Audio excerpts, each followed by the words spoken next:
10 रुपया का धोती साड़ी लुंगी योजना लागू किया। और जब 2014 में रघुवर दास शिबू सोरेन जिंदाबाद, हेमंत सोरेन अपनी पदाधिकारी के खिलाफ झामुमो ने किया हुड़का जाम। राज्य के झामुमो सरकार के लिए इससे बड़ी शर्मनाक बात कुछ और नहीं हो सकती, जब झामुमो के ही प्रतिनिधि अपने ही पदाधिकारी के खिलाफ गंभीर आरोप लगाकर हुड़का जाम करने का काम करते हों। विडंबना देखिए, मंगलवार दोपहर झारखंड मुक्ति मोर्चा के बैनर तले कार्यकर्ताओं ने झामुमो नेता अशोक मंडल और रामनाथ सोरेन के नेतृत्व में ग्याकुंड प्रखंड से अंचल कार्यालय के मुख्य द्वार को पूरी तरह जाम कर धरने पर बैठ गई। साथ ही अंचल के सीईओ कृष्ण मरांडी के विरुद्ध जमकर नारेबाजी किया और सरकार से मांग किया कि ऐसे भ्रष्ट पदाधिकारियों के खिलाफ अविलंब कार्रवाई करने का काम करें, ताकि राज्य की हेमंत सरकार द्वारा लाई गई तमाम योजनाओं का लाभ गरीबों को मिल सके। धरना का नेतृत्व कर रहे प्रखंड अध्यक्ष रामनाथ सोरेन ने अंचल के सीईओ कृष्ण मरांडी के खिलाफ गंभीर आरोप लगाते हुए कहा कि अंचलाधिकारी पूंजीपतियों का काम मिनटों में करने का काम करते हैं और गरीब बेचारे चक्कर लगाकर थक जाते हैं, लेकिन उनका काम नहीं किया जाता है। वहीं रामनाथ सोरेन ने अंचलाधिकारी श्री मरांडी पर सरकारी एवं सीएनटी की जमीनों को पूंजीपतियों को बेचने का भी गंभीर आरोप लगाने का काम किया है। साथ ही कहा कि जो जमीन आईएसएम ने एक्वायर की है, उन जमीन मालिकों को एफआईआर करने की धमकी सीईओ द्वारा दी जाती है। और श्री रामनाथ सोरेन ने कहा कि उनके पास इसके पूरे पुख्ता सबूत हैं। जल्दी ऐसे भ्रष्ट अधिकारी को यहां से नहीं हटाया गया तो गरीब लाभुक सरकार के ऐसे कई योजनाओं से वंचित रह जाएंगे। वहीं केंद्रीय कमेटी सदस्य अशोक मंडल ने कहा कि उनकी शिकायत राज्य की हेमंत सरकार से नहीं है, उनकी शिकायत ऐसे भ्रष्ट अधिकारियों के खिलाफ है जो सरकार की योजनाओं में डेंट लगाने का काम कर रहे हैं। श्री मंडल ने राज्य के हेमंत सरकार से मांग किया कि ऐसे भ्रष्ट अधिकारी को हटाने का काम किया जाए, ताकि गरीब लाभुक बेचारे राहत की सांस ले सकें। वहीं श्री मंडल ने कहा कि प्रखंड से अंचल में दलालों का बोलबाला है, जो अंचल के सीईओ से मिलकर इस तरह के काम को अंजाम देने का काम कर रहे हैं। वहीं सीईओ कृष्ण मरांडी पर लगे गंभीर आरोपों को लेकर जब हमने जानना चाहा तो साहब कुछ भी कहने से इनकार कर दिया। साथ ही कहा कि आपको जो लिखना है, दिखाना है, पढ़ना है वो आप करें, वो कुछ नहीं कहेंगे। अब देखना ही होगा कि सरकार की नज़र कब ऐसे पदाधिकारियों को ऊपर जाती है और कब उनके खिलाफ कार्रवाई करने का काम करती है, ताकि जो शर्मनाक स्थिति उत्पन्न हो रही है उस पर विराम लग सके और लाभुकों को उनका लाभ मिल सके।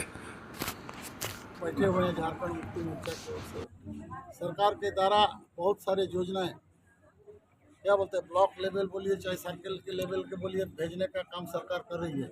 लेकिन दुर्भाग्य है, जहां तक सरकार का योजना धरातल पर उतरने के लिए जो फॉर्म भरा जाता है, उसका सर्टिफिकेट दिलाने का काम करता है, कहीं ना कहीं माने असहयोग का काम नीचे के पदाधिकारी या कर्मचारी करने का काम कर रहा है।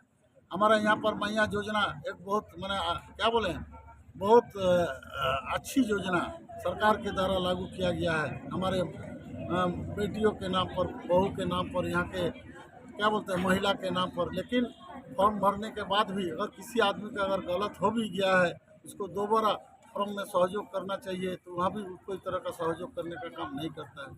हमने ये भी सुना है ब्लॉक में जो कर्मचारी है, वो कर्मचारी भी आज के दिन में डोमिसाइल सर्टिफिकेट अगर बनाने जाते हैं तो वहाँ पर पैसा मांग करने का काम करता है साधारण आदमी से।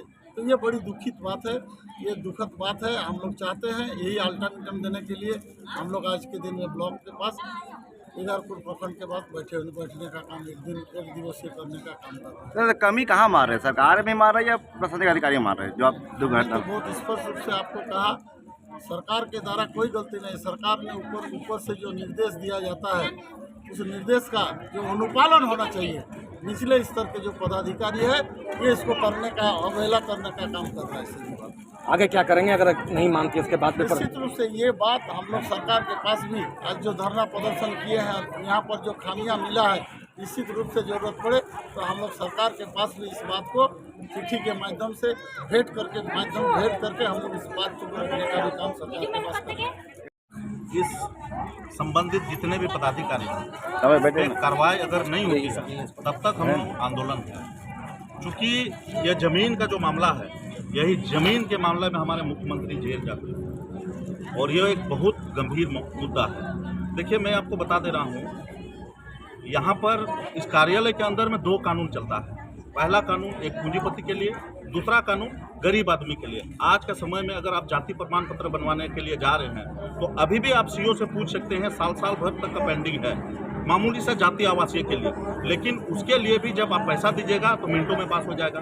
अगर आप पैसा नहीं दीजिएगा तो आपका जाति आवासीय लटका हुआ रहेगा। मैं आपको बता देना चाह रहा हूँ और एक चीज, बिना जाति आवासीय के लिए आज का समय में जो सरकार के द्वारा जो लाभ मिलना चाहिए उससे हमारे बहुत से गरीब लोग वंचित हो रहे हैं। और इस चीज को लेकर काफी बार हम लोगों ने बात करने का प्रयास किया, लेकिन सीओ के द्वारा माने कोई संतोषजनक जवाब नहीं मिलता है। और दूसरी बात, अगर कोई आदमी अगर उसके पास बात करने के लिए जाता है तो इस तरह से बात करता है जैसे वो इंसान ही नहीं है।